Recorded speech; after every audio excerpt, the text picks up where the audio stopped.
sentido de que no avanzaría la aprobación de este cambio al incorporar un capítulo a la Ley de Seguridad Interior hasta en tanto no se modificara el régimen del fuero militar de nuestras Fuerzas Armadas.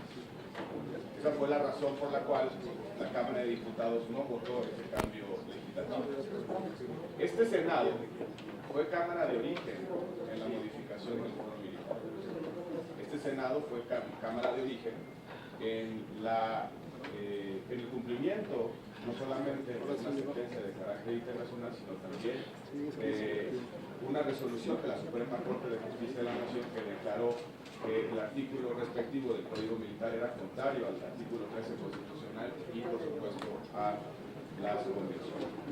Y traigo a colación ese antecedente porque sí debemos partir por reconocer que esta discusión no debe ser entendida como una discusión nueva entre nosotros. Y también porque han habido durante estos últimos años, varios, desde 1996, pronunciamientos de nuestras cortes, especialmente la Suprema Corte de Justicia de la Nación, que dan luz sobre lo que significa la seguridad interior, sobre la relación que tiene la seguridad interior con la seguridad nacional y también sobre las distinciones nítidas entre seguridad interior y seguridad pública. También hay resoluciones que razonan en el sentido de que nuestras Fuerzas Armadas tienen funciones permanentes. Esto es, esa cláusula del artículo 129 constitucional que establece que en tiempo normal las Fuerzas Armadas no pueden realizar ninguna función estrictamente no vinculada con el servicio militar, hay que leerla con matices, que no es una cláusula que se debe leer de manera radical. ¿Por qué? Porque nuestras Fuerzas Armadas, lo he dicho reiteradamente, hacen funciones permanentes más allá de defender la soberanía nacional frente a un adversario extranjero.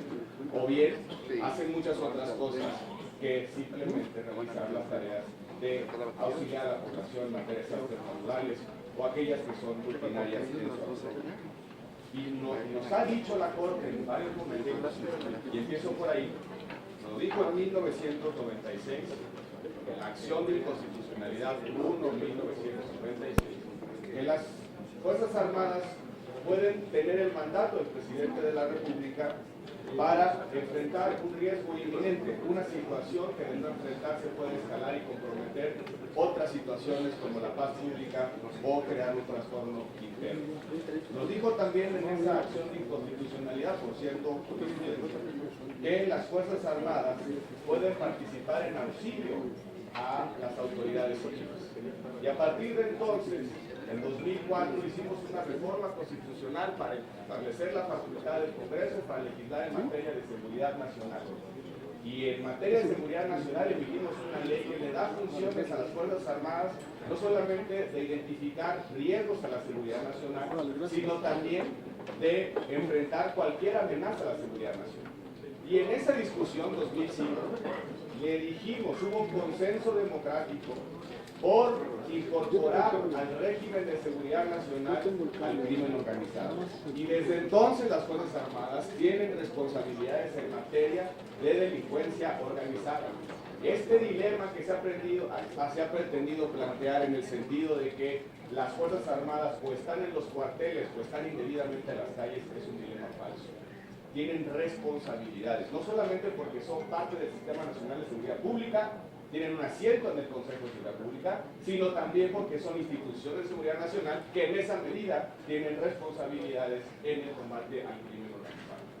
Se ha dicho por ahí que esto habrá cambiado en la reforma en materia de derechos humanos y en materia de instituciones policíacas, la reforma del artículo 21.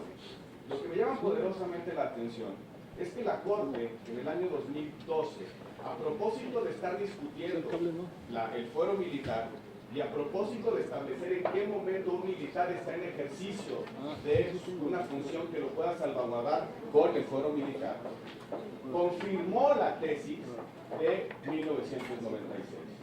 Confirmó el hecho, y voy a citar textualmente, que de conformidad con el artículo 89, fracción sexta de la Constitución Política de los Estados Unidos Mexicanos, y como lo ha establecido el Pleno de la Suprema Corte de Justicia de la Nación, la misión constitucional de las Fuerzas Armadas es la seguridad nacional, ya sea en su vertiente de seguridad, vertiente interna o externa frente a amenazas provenientes más allá de nuestras fronteras.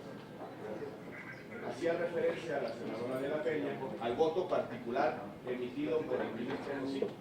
Y justamente el ministro Cosío, que me parece muy clarificante lo que dijo en ese voto particular, dijo que las Fuerzas Armadas pueden participar bajo el mando del presidente de la República en 3 supuestos constitucionales muy concretos.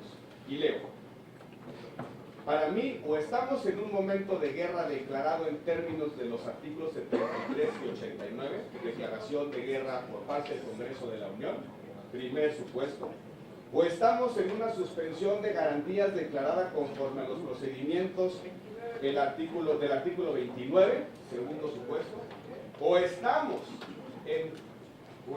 en la situación en donde en términos del artículo 89 constitucional fracción sexta, que el presidente de la República hace una declaración expresa mediante un decreto expreso fundando y motivando una situación en la que declare que es necesario preservar la seguridad nacional en los términos de la ley respectiva y disponer de la totalidad de las Fuerzas Armadas permanentes, o sea, del Ejército, la Armada y la Fuerza Aérea, para la seguridad interior y defensa exterior de la Federación. Son los 3 supuestos. Y justamente en la acción inconstitucional de 1996, dijo la Corte que para ejercer la facultad del artículo 89, fracción sexta, el Ejecutivo tenía que actuar de conformidad con el artículo 16 constitucional, es decir, fundar y motivar su proceder. Es lo que no ha ocurrido en los últimos años. No hay un acto jurídico del Ejecutivo que funde y motive la razón por la cual se dispone de las Fuerzas Armadas y se envía a realizar una tarea de seguridad interior. Un acto jurídico que diga cuándo, cómo, por qué y para qué. Un acto jurídico que pueda ser controvertible en la Corte. Un acto jurídico que pueda ser evaluable. Un acto jurídico que diga cuáles son las condiciones, dimensiones de realización de esta facultad. Y de eso se trata la Ley de Seguridad Interior.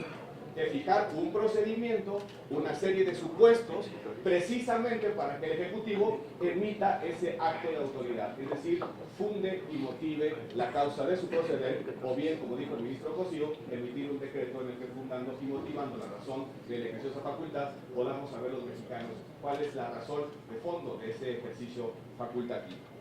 Pero también se ha dicho aquí que las convenciones internacionales prohíben, parece, de manera absoluta y tajante a los estados a recurrir a sus fuerzas armadas para una determinada situación de carácter interno. Y se ha hablado de convenciones internacionales y resoluciones.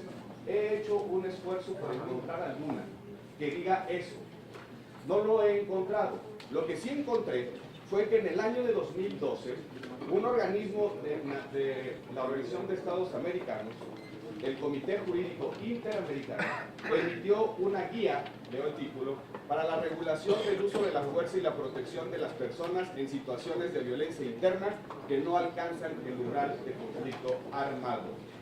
Y en una de sus principales conclusiones, este comité de OEA concluyó lo siguiente: no obstante la legitimidad con que los estados pueden recurrir a las autoridades militares para ejercer estas funciones, esta medida debe ser siempre de carácter excepcional, aplicándose únicamente cuando las fuerzas policiales o de seguridad no cuentan con la capacidad necesaria para enfrentar la situación.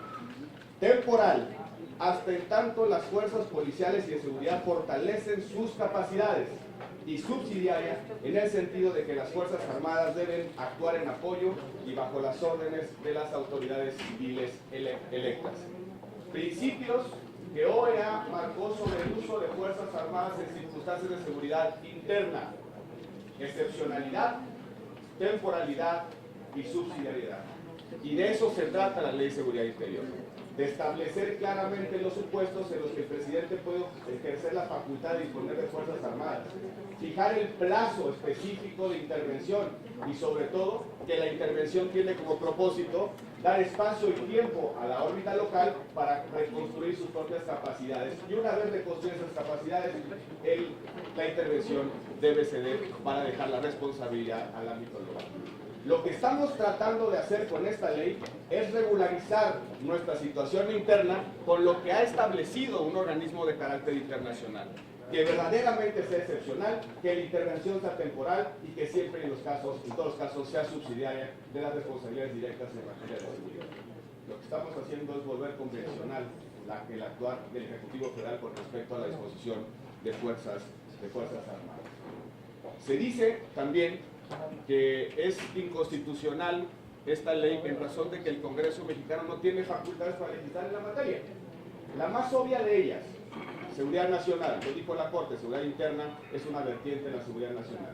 Pero si eso no es suficiente, habría que ir a otra disposición del artículo 73, la fracción 30, que dice claramente que es facultad del Congreso expedir leyes para hacer efectivas las facultades concedidas por esta Constitución a los poderes de la Unión.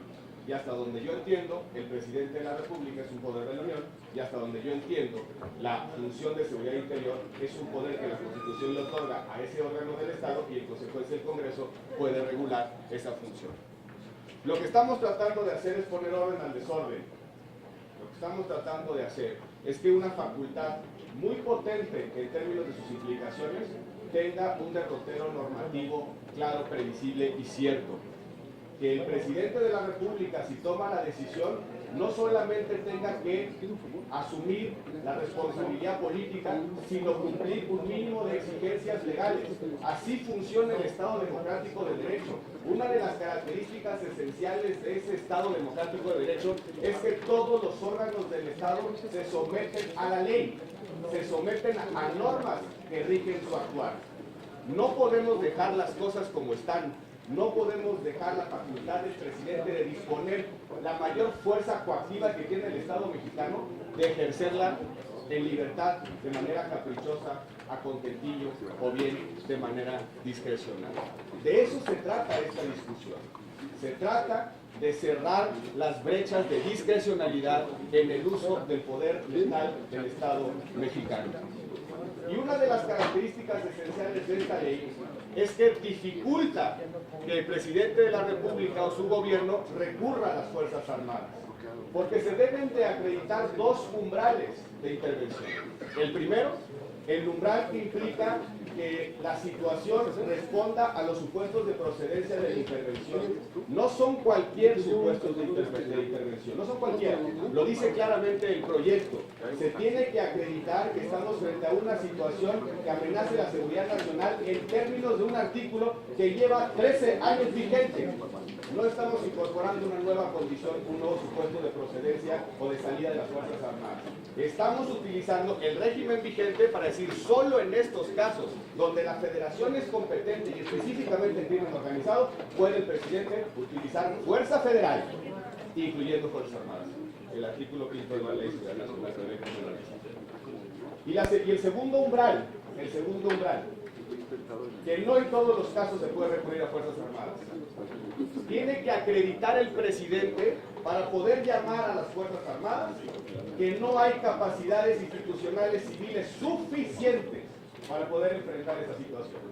Doble umbral para poder acreditar y justificar la salida de nuestras Fuerzas Armadas. Eso es dificultar el uso del poder pacífico del Estado. Tenemos que revisar muchas cosas hacia adelante. Por supuesto, señoras senadoras y señores senadores, esta ley no va a cambiar el problema de seguridad pública. Y no lo va a hacer porque no es su propósito. Su objeto no es ese. No es su fin. Su fin es muy concreto, regular una facultad del presidente que hoy es una facultad discrecional, abierta y sin límites. Lo que sí va a resolver el problema de seguridad es que nos encarguemos de reconstruir el Sistema Nacional de Seguridad Pública, que hagamos algo frente a la crisis penitenciaria que vive el país, que fortalezcamos las fiscalías, la Procuración de Justicia en el ámbito federal y en el ámbito local, que cambiemos nuestra política de drogas, que generemos mejores respuestas del Estado frente a los conflictos, esos microconflictos que terminan agravándose y acaban en dramas penales, en violencia que lastima a nuestra sociedad.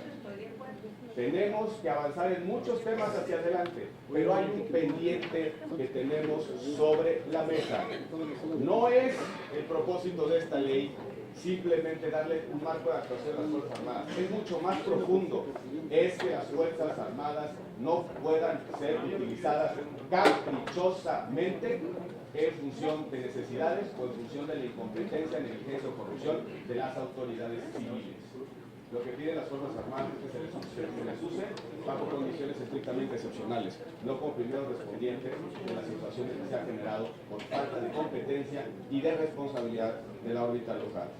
Concluyo diciendo que, así como lo expresé en alguna otra reunión, una parte de nuestra problemática actual tiene que ver con el régimen de delincuencia organizada.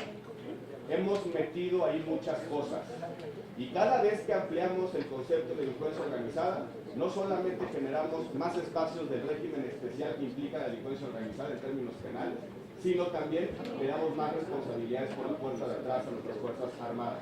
Hace no muchos meses el Senado de la República estaba aprobando por unanimidad la incorporación de nuevos delitos a delincuencia organizada. Hace no mucho tiempo. Y todas las fuerzas políticas aquí representadas hemos presentado en algún momento iniciativas para llevar al régimen de delincuencia organizada delitos que lastiman a la población. ¿Por qué? Porque siempre es más fácil utilizar los instrumentos de excepción para poder cumplir o para por lo menos atemperar la crisis de delincuencia y los fenómenos criminales que vive el país. Ojalá hagamos una reflexión y este debate sirva no solamente para replantearnos la relación de las Fuerzas Armadas con la autoridad civil, sino también para replantearnos la forma en la que el Estado mexicano está respondiendo a la situación de violencia y crimen que vivimos todos los días. Muchas gracias, señor Roberto.